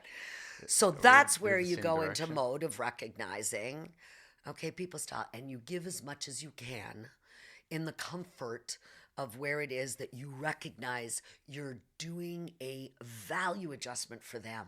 You are acknowledging what they value. And if they Mm-hmm. value the people side of it and what's so whoever has the need has to do the adjusting. So Mm-hmm. remember, I said a negotiation is always initiated based on a need. If I need something, I Right. don't care what it is. If it costs, if it doesn't cost, or if I want you to do something, or it's a need. I have a need for you to do this. And when Mm-hmm. a need's been initiated and negotiations begun, whether somebody labels it or not. So if I'm the one with the need and you're the, very quiet, detailed guy, I want to give value to what it is that you do. Okay, so I'm going to tell you, you know what, Ollie? I'm not really good with any of these algorithms. If you want to know the truth, I'm really not somebody that has studied the way that the tech works. But I just need you to give me a little bit of a background. So what I'm doing is I'm focusing on what's important to you. I Mm-hmm. start getting you to answer the questions on the things that I know you are going to be detailed in, Yeah. and I don't avoid trying to be personable with you, but I build trust on the fact that I want to validate your information. I build trust on recognizing that you're the authority. I build trust on whatever it is I need, so that the more information, the more comfortable you get. And the Mm-hmm. more comfortable you get, the more ability I have to actually influence or to work with you. And you'll feel more comfortable with it. It Right. really is about drawing on And that. would you say for you, Nelly, to tap into that side is like challenging or was challenging? Because in some sense, I would feel like it might be a bigger hurdle for people on the like analytical, steady side to jump into the dominant, influential side and really like relate to them than it might be vice versa. Would you agree with that, or do you think like, I don't know. You know what? It's not that. I think either or is difficult. yeah, Think about it. Even, someone who's like the dominant doer, right? They could also be gregarious and personality wise out there. yeah, And I always think of someone like a high performing salesperson. So mm-hmm, they're, really fabulous at getting the deal done and all that sort of thing. But the logistics of how they've offered the deal, the right, details aren't in place. The contract forgot to be yeah. signed. They might make more deals, but each deal has like its It's flaws in it. problems. Yeah, But then try and address that. Try and deal with them as that problem. And they'll go, well, hang on. I got the deal, didn't I? I got the customer, didn't I? mm-hmm, Because the focus is purely on the outcome, on the task, right? right, Whereas if it was truly much more on the influencing side, like that dominant one just got her done, but on the influencing side, yeah, we got the deal, but you know what, they're not they're not happy with us. We weren't able to give them there's a concern that starts happening, because now it's more about how they felt about it, if you will, or where it is that it affects the people and all the rest of it. mm-hmm, yeah, You two are down on the end, kind of going, not on the end, but in the background, yeah. kind of going, oh, this blows. This, whatever the dominant said that they got done, because you've got all the detail. You know all the information of what this is going to cause as trouble. You know this is going to cost, bottom line. You know that we've just, siphoned out some of the profits we could have had. You know all this from a detail point of view. So you have difficulty even relating to that, but you're able to bring it to the forefront because you have the information. Mm-hmm. But dominant doesn't care. Right. Yeah, and with the dominant style, sometimes from what I see is they will be reckless at times where they just go They out and could. say certain things They and could. then and I guess that's where we can start talking about the positive and negatives. So the dominant style, yeah, like you said, they're very assertive and in negotiations that's often a benefit. What are some downsides to that style? That they're willing to control. So they, and especially interestingly enough, if it was a combination with someone like you that um, believes the details and the information is very important. And now you also have the tendency to be out there, or to be able to be dominant in the nature of how you are. It turns into a controlling situation. You Right. don't, you're not influencing anymore. You're just basically dictating, or Right. Right. pushing, if you will. And so there's where some of the problems could be with the dominant, is where when they don't get their way, or when it isn't always in their favor, or they don't understand. I mean, God help you if a D doesn't understand, if you will, then it becomes problematic. Hmm. Whereas, go And ahead, you so want. yeah, I was gonna say like even the listening might be a downside to people who tend to be dominant. Because from what I was Good for you. Yeah. out from what I was looking into, what I found fascinating is that these different styles they really deal with silence differently. Whereas like somebody who's Mm. analytical, like steady side, when there's silence from across the table, they might assume, oh, that person's just thinking. But when there's somebody who's dominant, they might assume, oh, that person has nothing to say. Uh, and then if there's maybe somebody who's influential or more associated with the relationships, they might assume that silence means something emotional. They're upset. They're angry. There's something not there. That's But very good. that's what I found fascinating is like people treat that silence differently. And would you ever want to like even tap into that, like knowing that okay, well this person they're gonna assume that I'm upset, but I'm not. But I don't necessarily mind that. If I'm silent, that's not the worst thing in the world. I'm just gonna take my time to think. Um, You just mentioned one of the golden rules about negotiation is the reality that most people talk too much. And even those that aren't used to saying a lot, nervousness or any kind of lack of confidence then sometimes has you, ramble, or say things that you wouldn't otherwise say. right. So there's that element of it. So silence is a powerful tool in negotiation. And the more confident you are, the more likely you are to be at ease with not saying anything. So why the C's and like the people that are very in the know from an information point of view, I will add to it that it's not just because you're introverted that you're not saying anything. It's because where your confidence lies is with your information, is that your details are down pat, that what you Hmm. believe is right is right. So you don't need to argue it. You don't bring it to the forefront. You don't advertise it. You factualize it. And it's so important to you that getting things accurate and, without flaws and all that sort of thing. So, by all means, once you've presented a figure to somebody, or once you've told them that this is what it is, you don't have anything else to say. And Hmm. that's rightfully the place that you should be in. Now, to someone who's on the equal and opposite, and they see that kind of silence, sometimes it has all kinds of other indicators to someone like me as an influencer, or D, where I'm thinking, non-movable, like they know their stuff. They're, wow, he's totally confident in that position. Whereas meanwhile, it just could simply mean to you that I got nothing else to say about it. Unless you Right. ask me something, I've got no more to comment on. So the misinterpretation of the silence is usually because it takes a lot of confidence to be quiet. It Hmm. takes a lot of confidence to just Yeah, speak I and feel like then stop. even sometimes where the dominant style might interpret the silence as you don't have anything Anything else to to say, say. that might not necessarily be the worst thing in the world either. Where like Exactly. they'll kind of underassume your capabilities or what you're gonna bring to the table just because you maybe aren't saying too much. So they assume, oh, this guy doesn't know anything. He's not saying anything.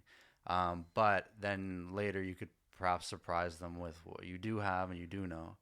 Um, You just reminded me of something that I don't want anyone to, any of your listeners to get the idea that any of one of those styles is better than the other. mhm. There definitely is no the best style or anything Right. of And that I feel nature. like in And general they are just generalizations that help us understand, right? Like right, nobody's like purely one one, style per se. It's gotcha. just like these are categories that nobody fits in perfectly, but they help us from a generalization perspective, when you're approaching somebody, you can see, okay, I think they fit into maybe this box or that box, maybe a combination of two. But yeah, you don't know that. People are complicated. You can't Oh, pinpoint yeah. anybody. But And circumstances also make the difference as well, yeah, right? So that same quiet individual or the one that's very analytical could be completely different in an intimate or in a friendship situation. hmm, The other thing that we oftentimes don't consider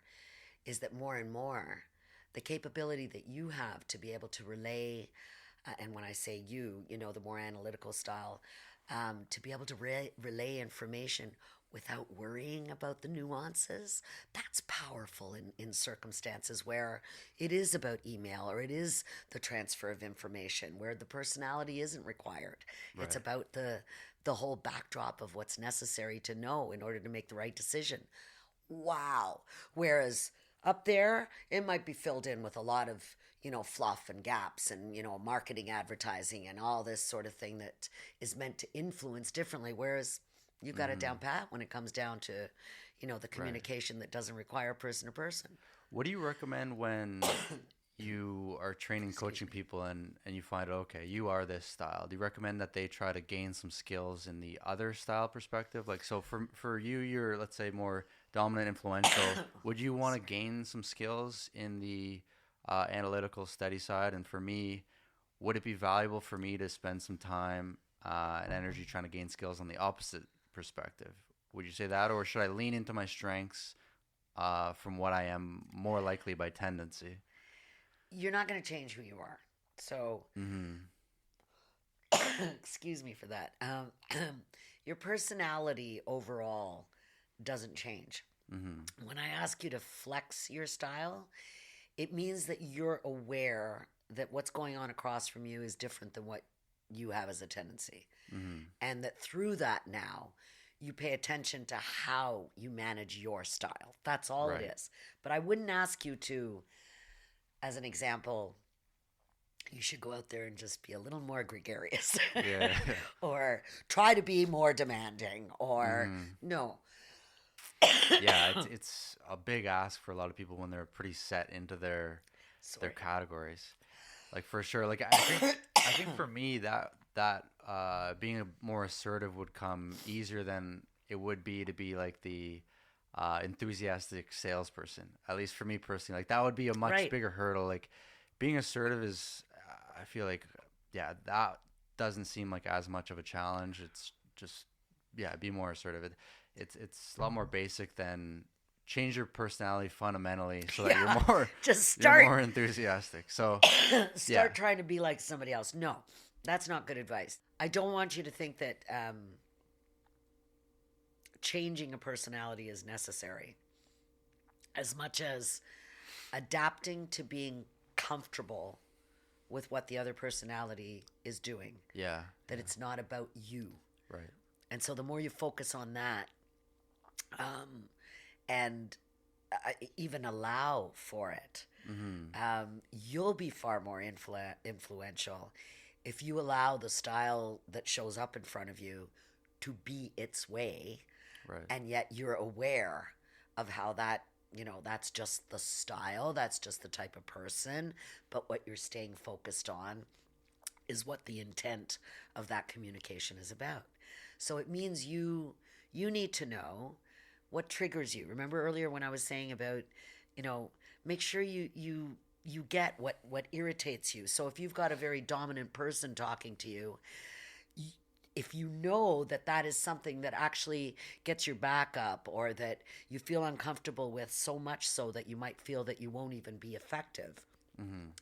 that's the practice now you need to have in mind, is that recognizing the separation from and not being affected by that, it's that person's way of being, and then it's not about anything that you're doing or Right. about anything that you're saying. Yeah, it's a lot more challenging when That's it's tough. when it's confusing to you the behaviors, but once you start to understand it, it's way easier. And one of the examples you were giving earlier about if you know that you're talking to somebody analytical, you're gonna try to say things to them that you know that they're gonna connect with, but you're not necessarily trying to be them. So you're not swinging your At all. personality. You're still No. dominant, influential, but you're also recognizing what they are, and you're going to try to communicate to them so that they're going to be more motivated. But yeah, because I did have a question about that. I was like, well, it kind of seemed like you're somewhat adapting your style to meet the other person, but what it really is you're adapting your approach, but not your personality. Is that fair to say? Like Totally. it's like if I'm dealing with somebody who's influential though, like how would you say I could adapt my approach because they might respond more to the more typical sales enthusiastic like that type of like where they so isn't that a bit of a hurdle personality wise to like connect? All no, all you want to be able to do is just really engage them as the person. So again, you're the task. Always think of it this way. If I'm the task person, then oh my god, and this is a people person. Okay, let me engage them as the person first. Yeah. And I'll already have made progress. Right. As opposed to digging straight into what it is that you give room for the conversation, even if it's uncomfortable to you. Give room for how they like to be able to engage in whatever it is. Then build into, so it's going to take some patience on your part in terms of giving somebody the spotlight, if you will, because that's what they want. And equal and opposite, quite often, again, depending on who has the need, equal and opposite, I have to be patient with somebody who wants to give me every flippin' detail about everything that, and all I want to know is whether you can or can't. So that's the sort of thing where we're flexing our style to accommodate what the need is on the other side in order for me to get what I want. Right. So I want service from you. Yeah. I want really good service from you. And actually, I want it faster than what you've been telling me you could do. So you start giving me all the details as to why you can't do it any faster. Now, if I just cut you off and I don't give you the credibility for that, then you'll just dig in harder with your heels because you just, or you'll feel like you're being backed up against the wall. Depending who's got the greater authority, it ends up being a yuck show. Right. Yeah, that's why it's massive to learn more about what your style is. Because Totally. I'll see people like that where they're throwing all sorts of details at me, and even if I tend to be more analytical as well. Sometimes it's like, okay, nobody really, these aren't important. It's just like detail after detail after detail, and it's not super relevant. But it's almost as if this person doesn't realize that other people don't connect with that, and so there's gonna require some like introspection and self-awareness and some humility to say like, okay, well, I think my approaches don't connect with other people all the time. But yeah, it's challenging though, because like you might realize it, and I might see things of myself of, well, that doesn't really work with these styles, but it's a constant progress of trying to get better at those. And yeah, that's why I think it's. But there's the tactical part, right? There's the tactical part, which is the part that you're going back and forth with, right? And I don't ask to employ tricks. I don't ask, as an example, oftentimes people describe negotiation as manipulation. And this is the perfect time to talk about it because manipulation, if I'm deceiving you, is a bad thing. It doesn't feel good, and there is going to be some recourse to it. Yeah. If what I'm manipulating, now think about just based on everything we just said, if what I'm manipulating is I generally don't like to talk a lot or to put this, but you know what? I'm making an effort because it's important to them. I'm actually doing it for a good reason. I am addressing because it makes you more comfortable. I am giving you what will make it easier for you to say yes to me. That's the kind of manipulation that negotiation is about, not deception. Right. But those that want to play tactics, i.e., I'm going to get up and say that I'm leaving and it's over, and because I'm bluffing to see if you'll stop me or whatever. Yeah. Tactics don't always go well, and you start getting very used to people that want to do the last and final offer, or shout you into a wall or something to that effect. You start getting used to those things because that's tactical.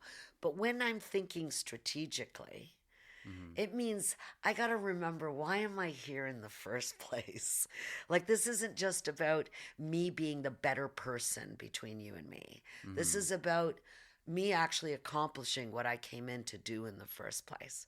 And if what I want is the best price for something, or if what I want is for you to lean in to do well or to do more for me than you will for another company, stay focused on that. And what will you do to actually have that person make that choice? Hmm. That's what I'm responsible for, is making you be willing to do it. Right. So that's what it's about. That's Do not manipulation in the deception side.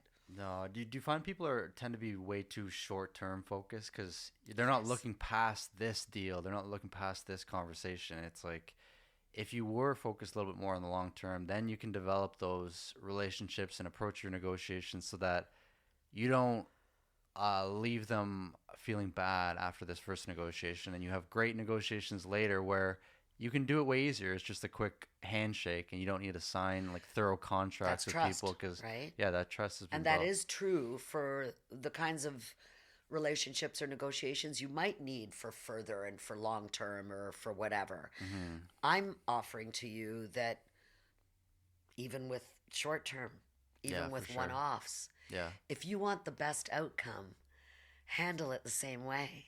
yeah, Even if you're never going to see that person again, yeah. the reality is you're going to get more out of them Right. if Yeah. you handle it that way. You'll get more out of them. So from like a practical side, it's better. But even from like a philosophical side, it's like, do you really want to be out there Right. being the manipulative Well, negotiator? And it's like that's a question. sometimes the yeah people they hear negotiation and they might think that someone's trying to gain negotiation skills, and if they don't know too much about negotiation, they might assume, oh, like you want to be the type of person who can beat people in deals and get those wins. But what it's really about is trying to get that win-win, and so you have a long-term, long-lasting relationship. Um, but yeah, I think a lot of people they look at it from a short-term perspective. And even when it is short term, you know the part where I was saying about to trust, there's got to be understanding before you can communicate. So I come into a situation, I know everything about my side. Mm-hmm, I mm-hmm. do.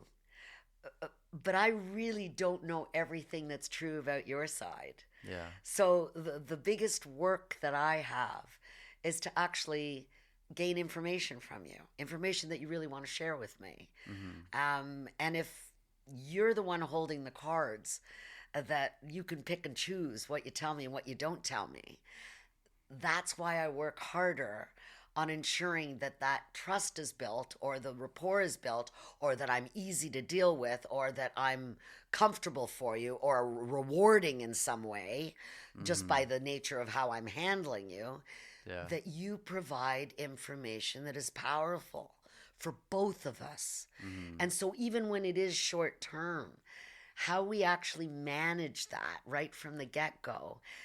A lot of people walk into negotiations believing they know everything. And Mm-hmm. that's the worst mistake you can possibly make. Right. Just Yeah. the worst. Yeah. It seems also that like negotiation would be great to be coupled with like learning more about ethics because I think Sure. negotiation on the surface it's like you're communicating with somebody to get what you desire, what you want. But what is what you want? Negotiation itself is not good, bad, but it could be when these skills are placed in the hands of somebody who has bad intentions. They have all the skills. They have they know about the emotion, the logic, the persuasion. They know the personality styles, but their intentions might not be the best. But I'd say you can't really control what people are going to do. But if you yourself are a better negotiator, you're probably going to be um, and if you have good intentions, you'll be less likely to avoid those situations where you run into the car salesman that he doesn't care if he takes all your money. He's just trying to get the best deal out of it. But if you have the backup, you'll be way less likely to get taken advantage of. And yeah, I think negotiation manipulation. A they're not too far apart, It, but it, it is a type of manipulation, but it's one where you're choosing effectively for the benefit of both of you. That's right, how you have to look at it. You right, know, if anybody told me that they don't manipulate their children, I'd say, Right. let me just And it, watch you it for a gets little pretty while. tricky because it's like you're choosing for the benefit of both of you, but if you're It, coming without getting the understanding of where they're at, you might in your head be like, yeah, this is for the benefit of both of us, but you're deciding what's how? good for them. Right. And So it so it's becomes like, controlling. how do you know that's actually good for them? Well, that's what they want when it's you the one who picked it. But yeah, that's why the questions and the understanding And the come into play. consideration, like, I mean, with children, it's pretty easy that, you know, just having whatever it is you tell them to do, they don't want to do. So when you give choices, you've all of a sudden given up some of the control. Mm-hmm. But you're the parent. So you're the one that, in some way, is creating what choice is fundamentally available to them. Right. And both any choice that they make is going to be okay because it's still serving what it is that you need. That is manipulative. Mm-hmm. And yet, what you've done is you've satisfied that child. You haven't gotten into an argument. You are able to, get on with whatever the end result was that you were requiring. And you did it in a way that shows respect. Now, anybody that comes from a different, potential might say, the heck would you waste all that time? And that's the thing. People will argue with you that it takes time and they don't have the time. This is our big thing nowadays in organizations, in conversations, in connections, in relationship development. There just isn't enough time. Well, that's one thing you had better never be short of when it comes to negotiating. You have to pretend you have all the time in the world Mm-hmm. because if you do at least operate with it that way, attitudinally you'll come to the right end result and it won't have taken as much time as it would have if you kept playing it the wrong way or trying Mm-hmm. to take control or overcoming it or cutting it off or doing things that are time oriented, Mm-hmm. because the more pressure you're under from a time point of view, the belief is, the more Right. you're, yeah. And people might try to put deadlines on you intentionally just Absolutely. to get that pressure. Absolutely. But yeah, I think all in all, like negotiation, there's so many components and there's a lot of details and nuance to it. Um, One thing on like the personality style that I was reading the other day is that like there's the classic golden rule of like treat others how you want to be treated. That's But good. in negotiation, what it often is like treat others how they want to be treated and how they Correct. need to be treated in a lot of ways if you want to get the best negotiation out of it is you can't just be treating them how you are. If I'm analytical, I can't treat you like that. You might not pick it up, and vice versa. But Exactly. yeah, I No, think it is a it's good golden rule, and it's one to treat them as they wish to be treated, which means you're fulfilling. You're actually, it's called an element of validation. You're not making them wrong by being who they are. hmm So if you start on that level, then you're not making them wrong even with the information they've got. You are working with it. And hmm that's the whole idea, is that learning to work with what somebody's got to offer you as opposed to defend against it or counteract it or justify your own. But negotiation it's an ego addresser, if you right. will, or Yeah, attacker. a lot of the time, what the deal's not like contingent on or what it's not made on is it's not about always about money. Is what on the surface it might seem like. Okay, this is a money we're negotiating for dollars, but the biggest motivators are often the ego and how people are feeling. Um, Yeah, I'm going to but get them for this. Or, mm, yeah, we have different, you used the word intention earlier, and I'm really glad you did, because even when it comes to ethics, there's an element of asking yourself, what's your intent with this particular deal, which is different than what's your objective and your high level goal and your least favorite offer or whatever it might be. It's what is the intention? What is it you're trying to get out of this? Do you want a long-term relationship? Are you looking for someone to be able to, be entrusted into your organization? Or are you wanting to just, get this deal done and not have any residual effect? But a lot of times people's intention are negative, even mm, though their objective is sound, whatever they might be asking for. But their intention is to get them back at mm, something, to be able to prove themselves as right, right. to look like the more important party. And that's their intent, to make you look stupid. to all those things that no one would ever voice. That's what I'm trying to do. But you just need to pay attention for the first 10 minutes of a negotiation, and you can easily tell what somebody's intention is and outside of what their objective or what they're trying to establish. It's really fascinating. And that's because it's one of the areas where eco can really empower and control, and all of that can really come into play. And it Yeah, doesn't matter. there's so much to it. There's so much to a negotiation, and like, yeah, for people out there listening, like, yeah, there's a lot to digest, and I think everybody can constantly learn about this topic, and it's so valuable Huge. to learn because, like you said, it's not just a negotiating for salary, negotiating to buy a car. Negotiating, it's negotiating with your children, it's negotiating with your girlfriend, your husband, whatever it is. Like, this is Yeah. going to come into play all the time, and it's such a valuable skill to learn. And yeah, it's been a great conversation with you, Nellie, and Love I'm it. glad to have you here. And So thank you for having me, Ollie. It was awesome. yeah, thank you, and thank you everybody for listening. Goodbye, everybody.